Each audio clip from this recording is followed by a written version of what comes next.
Yo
ra teges ngapusi ku yo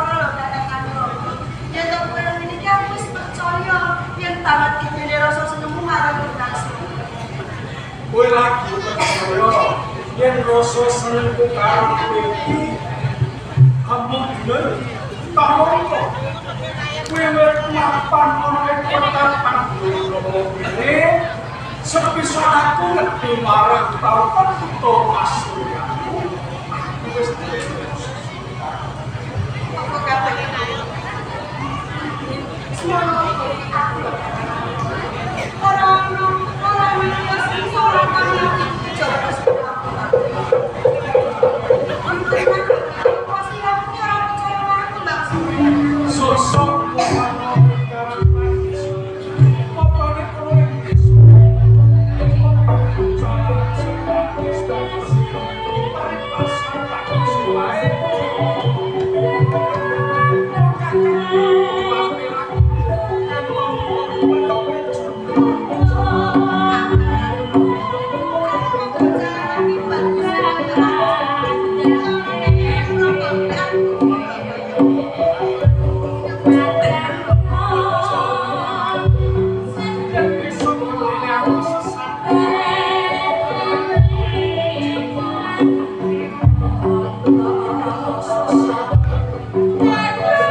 Orang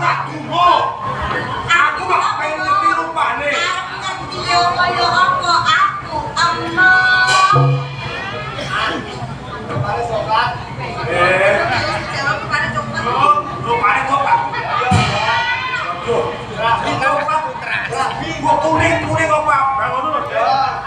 Ayo, Nabi. Saya belum, Bro. Pak sore. Loh, Nek. Saya pura-pura. Aku mah.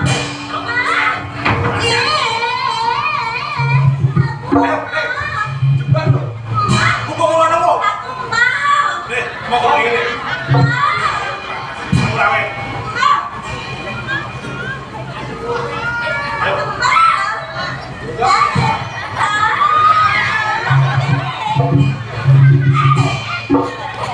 Ayo. Aku supaya pulang melet aku lompat gelem malah soal. Gagal. Aku suka jadi lo. Pulau lu mantap. Mantap. Jatuh.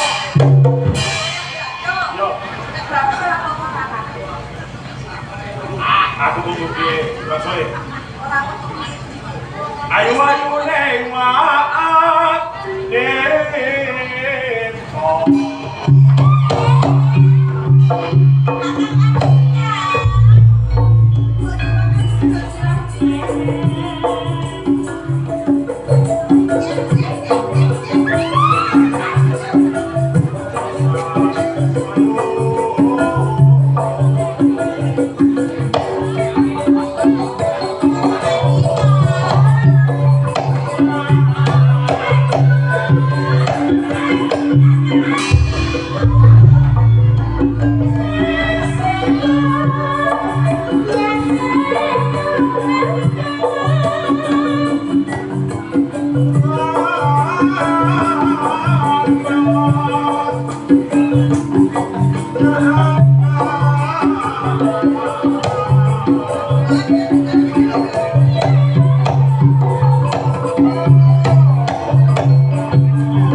Aku rawat tidak, Kak.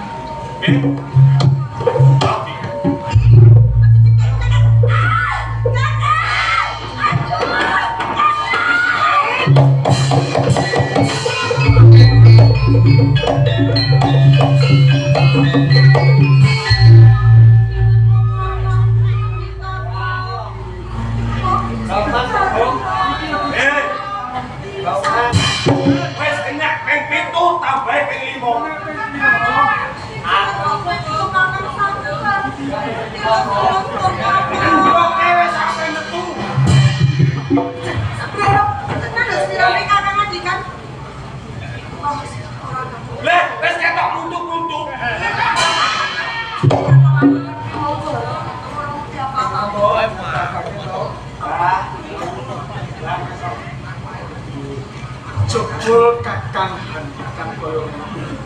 Iya, kalau tuh. Jebul tumindamu wis bagus ing pasuryani gagah pikeksa ing katet. Nanging tumindamu Tumindak wong piye? wis kasunyatane dening kembang sore ora gelem nampa makhluk kados. Dening apa malah? Kembang sore ora gelem nampa wis aku. Perkara iki kowe. Saben dina kok ibu-ibu los-los. Loh, kudune sampeyan kuwi yo mawas. Ing atase kembang sore kuwi wis duweni sesenengan yo duweni kados.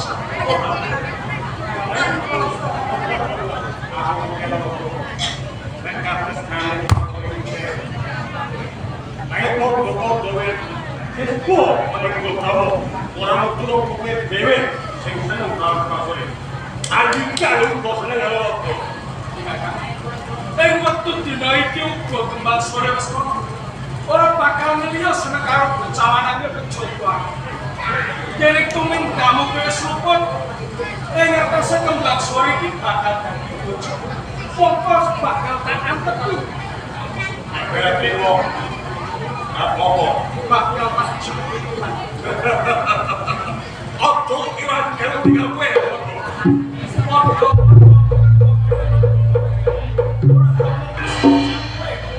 Ora kasebut ing wong.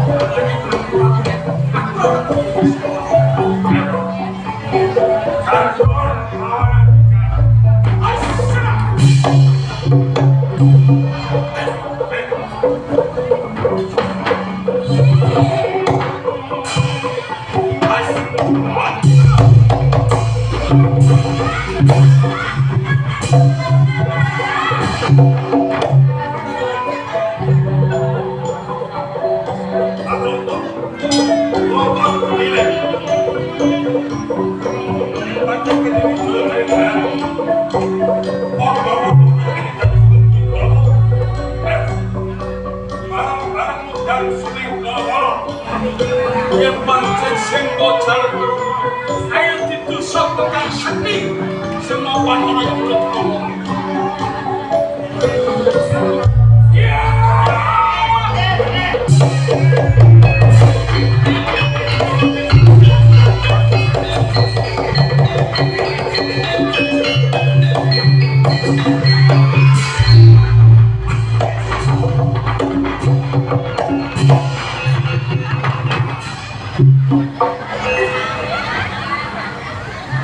Ini apa Bapak?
Obat sakit kepala.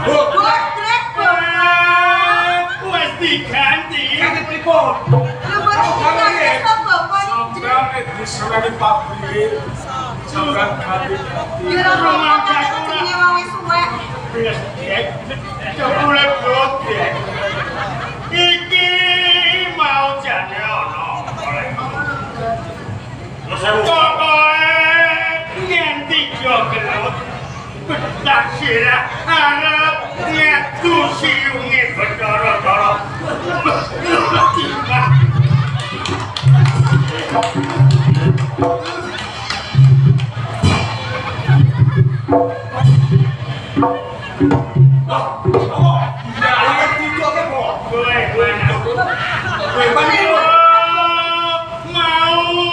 Awan-awan lagi teko.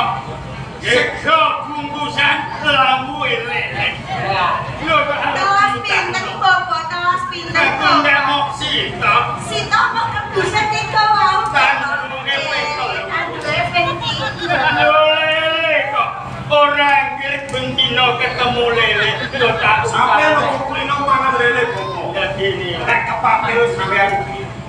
Ora kok wis ora ono mati le. Ngoten. Ya. Aku tak takon yo, Dik. Kok kowe yo gendut karo sedulurmu iki. Ora ketan kae sedulur tunggal diri.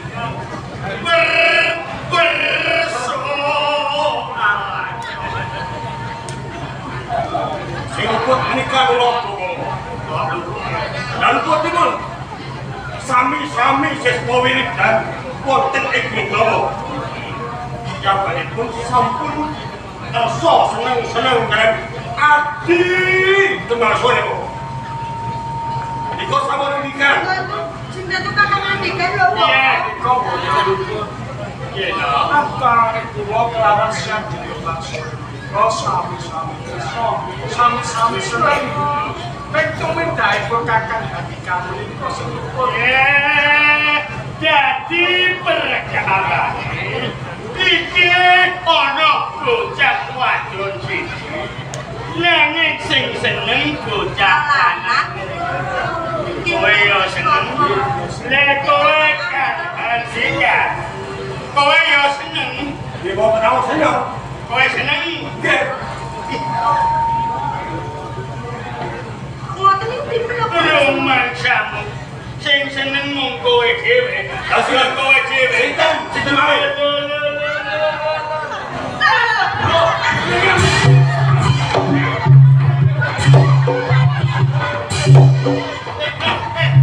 Kowe iki aja salah paham. Aja keliru. Lho jenenge Orang iki sinten lho, Bapak mbok epon panjenengan. Sampean boten milo, sampean boten ojo. Sampean iku wis tuwa, wis mampu lemah, harus sekali kembang. bocah gendasi dodi cilik yo. Bocah gendasi mok cilik. Teke mok cilik. Kowe iki kamu cinta ora? Nggih mboten.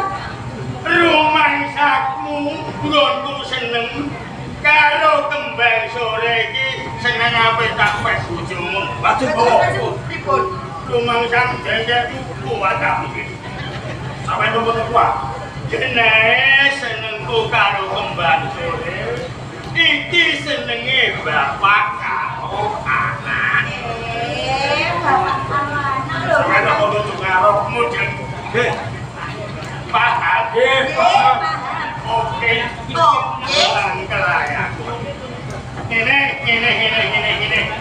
Mergo aku pinangka dadi wong atuamu. Jaran aku menjadi guru ana ing ojo nganti ing antaraning siji lan sijining murid padha nganti padha sirah saya nganti ngetokake getih teng pungkasan kowe aku kuasih mongko biyen nalikane bengsi rasa pisan ngangsu karo nimba pangerten ana ing Gunung Bromo kowe bakal setya marang apa rek printahe utawa dawuh. Nanging paran dene padha karo kowe murid raine. Kowe dene ora golek ilmu nanging kowe golek lungahe. Kami koplo sampun kabatane kadewasa. Ya, menaik kula kesno kalian kembang sore merebak ya ora ilmu. Mergo kowe sifat lanang lan kembang sore yo sifat wadon. Nanging aku wis awre lan kowe. Ing antarane murid lan murid ana ing tapan Romo kene entuk tuntutan marang sawenge ora entuk padha dijujuran saya antum sikap kesna kowe klek sulo ini diwanci nego si marang punika boten kula bangsa anu logo sampun tek skoro kalian aktif sore anu logo aku tak takon tahu kowe yo jawaban kanthi jujuring atimu apa sekirane kowe tresno banget karo si kembang sore kok wong tresno sanget karo kembang sore malah kula menika gandhe panjenengan menjang mriku obati mundut kelawan kembang sore menika kaya mergo gedhe tresnamu kang tumanduk karo kembang sore. Lah kembang sore piye kowe? Semono iki kula. Tumusir batin tresno katakan kok. Kaya ngono, umpama ora kelakon, anu kok dadi bojo sumpahnya. Kaya ngono. Lho, semono gedhe tresnamu karo anu rogo. Lah anu rogo piye? Sumatera ibu sumpah prospek pembawan kembang sore perbasan foto cepat yang nurut pojo tresnane ing antarane siji lan ya nanging kene lan kowe ora teges pun bapa iki nyiraki marang batin iki ora nanging umpama kang sira sakloron padha antum sing katresnan kan asipat jujuran aku ora ngira ora ndak lirani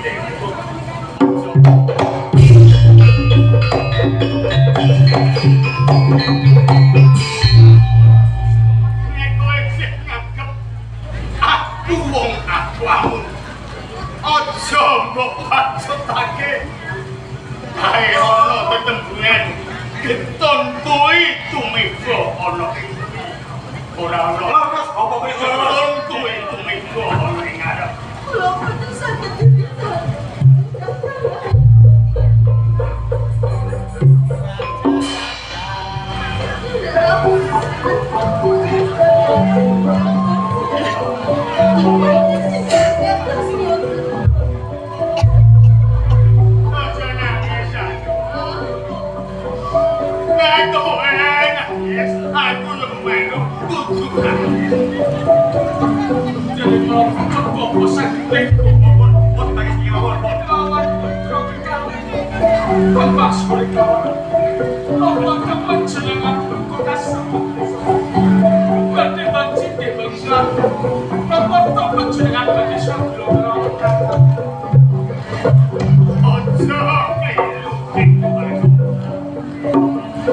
ora teges aku ora marelae kowe teges aku